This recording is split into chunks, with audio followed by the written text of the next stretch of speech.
Inverter AC और dual inverter AC के बीच का अंतर समझना बहुत आसान है। दोनों ही मॉडर्न टेक्नोलॉजी हैं, लेकिन डुअल इन्वर्टर उसकी एक एडवांस स्टेज है।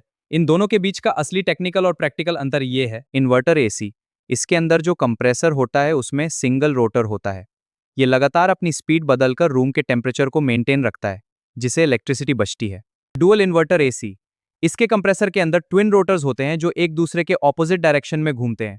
दो रोटर्स होने की वजह से कंप्रेसर पर लोड बच जाता है, पर मेहनत कम करनी पड़ती है। इन्वर्टर एसी, ये नॉर्मल नॉन इन्वर्टर एसी से तेज कूलिंग करता है, लेकिन कंप्रेसर को फुल स्पीड पकड़ने में थोड़ा टाइम लगता है। डुअल इन्वर्टर केस में दो रोटर्स हैं, ये कंप्रेसर की रोटेशनल फ्रीक्वेंसी स्पीड को बहुत हाई ले जा सकता है, तो जैसे नॉर्मल इन्वर्टर एसी के मुकाबले बहुत तेजी से फास्ट कूलिंग करने को न कर देते। इन्वर्टर एसी, ये नॉर्मल नॉन इन्वर्टर एसी से तेज कूलिंग करता है, लेकिन कंप्रेसर को फुल स्पीड पकड़ने में थोड़ा टाइम लगता है। डुअल इन्वर्टर केस में दो रोटर्स हैं, ये कंप्रेसर की रोटेशनल फ्रीक्वेंसी स्पीड को बहुत हाई ले जा सकता है, तो जैसे नॉर्मल इन्वर्टर एसी के मुकाबले बहुत तेजी से फास्ट कूलिंग करने को न कर देते। इन्वर्टर एसी, ये नॉर्मल एसी से लगभग 30% to 40% तक बिजली बचा सकता है। डुअल इन्वर्टर एसी और भी ज्यादा एफिशिएंट होता है, क्योंकि दो रोटर्स मिलकर बिना ज्यादा लोड लिए कम स्पीड पर भी स्टेबल चल सकते हैं। ये नॉर्मल इन्वर्टर एसी के मुकाबले 10% से 15% और ज्यादा इलेक्ट्रिसिटी बचा लेता है। इन्वर्टर एसी, इसमें सिंगल रोटर होने की वजह से जब कंप्रेसर फुल स्पीड पर चलता है तो आउटडोर यूनिट थोड़ी वाइब्रेशन और हल्की आवाज आती है। डुअल इन्वर्टर्स होने की वजह से इसका बैलेंस बहुत परफेक्ट होता है, जैसे कार के इंजन में बैलेंसर्स होते हैं, इसलिए इसका आउटडोर यूनिट ना के बराबर वाइब्रेट करता है और बिल्कुल साइलेंट चलता है। इन्वर्टर एसी, इसकी लाइफ अच्छी होती है, पर सिंगल रोटर पर लगातार हाई स्पीड का स्ट्रेस रहता है। Dual and AC, twin rotors होने की वजह से दोनों पर लोड आधा बच जाता है। कंप्रेसर के अंदर का फ्रिक्शन वगैरह कम हो जाता है, जिससे इसकी बहुत लंबी होती है, इसीलिए कंपनी इस पर 10 साल तक की वारंटी देती है।